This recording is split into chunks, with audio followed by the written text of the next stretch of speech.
నేను సినీ playback singer yes Janaki మాట్లాడుతున్నాను.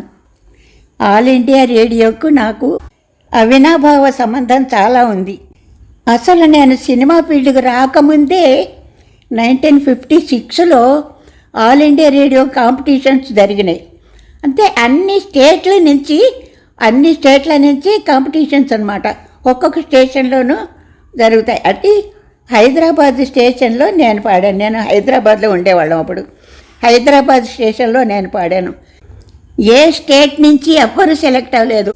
హైదరాబాద్లో ఆల్ ఇండియా స్టేషన్ నుంచి నేను ఒక్కదాన్నే సెలెక్ట్ అయినాను. ఇంకే స్టేట్ నుంచి ఎవ్వరూ సెలెక్ట్ అవ్వలేదు. తర్వాత మెడ్రాస్లో ఫైనల్స్ పెట్టారు. ఆ ఫైనల్స్కి మెడ్రాస్కి వచ్చాం హైదరాబాద్ నుంచి. మాతో కూడా ఆయన మంచాల జగన్నాథరావు గారు కూడా వచ్చారు.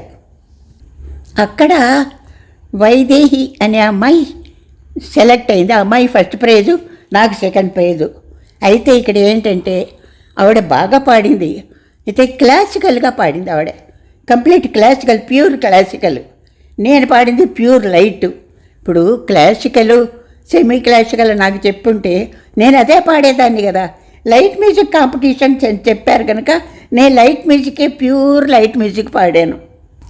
నాకు సెకండ్ ప్రైజ్ వచ్చింది. మంచాల జగన్నాథరావు గారు పోరాడారు.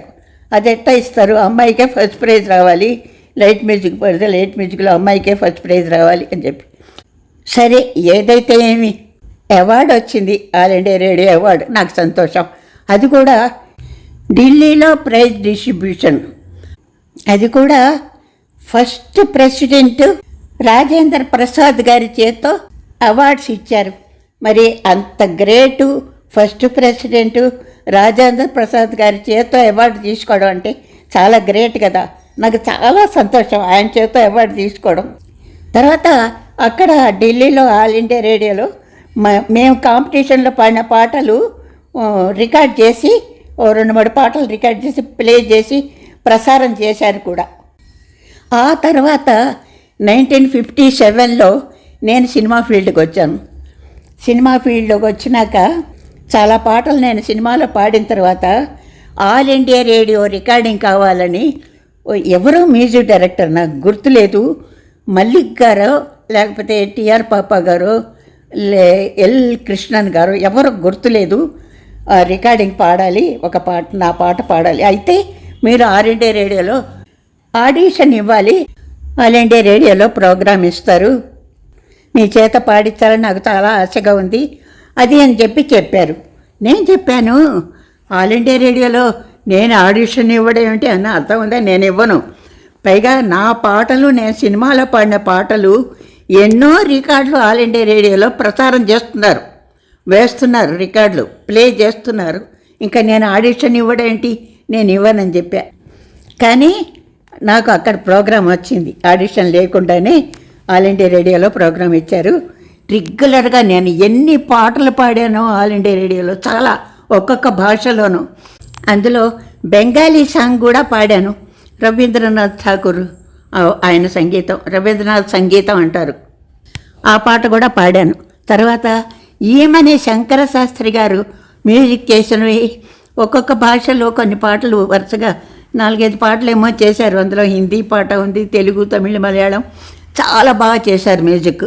ఈ పాటలన్నీ నాకు ఎట్టా దొరుకుతాయి, ఇంత మంచి పాటలు పాడాను, ఆ పాటలన్నీ నాకు దొరికితే ఎంత బాగుంటుంది, ఎవరు ఇస్తారు? సినిమా పాటలంటే ఏదో నేను టేప్ చేసుకుంటాను, రికార్డులు వస్తాయి, కానీ ఈ పాటలు నాకు ఎవరు ఇస్తారు? ఎవరైనా ఇస్తే ఎంత బాగుండు అనిపిస్తుంది. తర్వాత కొన్ని 1-2 లైవ్ ప్రోగ్రాంలు కూడా పాడాను. ఆ తర్వాత బాంబేలో live programme Hindi songs, all India రేడియోలో హిందీ సాంగ్స్ మహేంద్ర కపూర్ నేను పాడాము. అక్కడ హిందీ మ్యూజిక్ డైరెక్టర్లు వాళ్ళు మ్యూజిక్ చేసిన పాటలు లైవ్ ప్రోగ్రాం మహేంద్ర కపూర్ నేను పాడాము బాంబేలో హిందీ పాటలు. ఈ రకంగా ఆల్ ఇండియా రేడియోకి నాకు చాలా అవినాభావ సంబంధం ఉంది. ఎన్నో పాటలు పాడాను. ఈ ఆల్ ఇండియా రేడియో ఇన్ని సంవత్సరాలు గొప్పగా వెలుగుతున్నదంటే ఇంకా ప్రపంచం ఉన్నంతకాలం ఆల్ ఇండియా రేడియో ఇంకా ఇంకా ఇంకా గొప్పగా పేరు తెచ్చుకుని ఇంకా గొప్పగా వెలగాలని భగవంతుని ప్రార్థన చేస్తున్నాను. నాకు ఈ ఛాన్స్, నాకు ఆల్ ఇండియా రేడియో గురించి మాట్లాడడానికి ఛాన్స్ ఇచ్చినందుకు చాలా చాలా థ్యాంక్స్. చాలా సంతోషం, చాలా సంతోషం.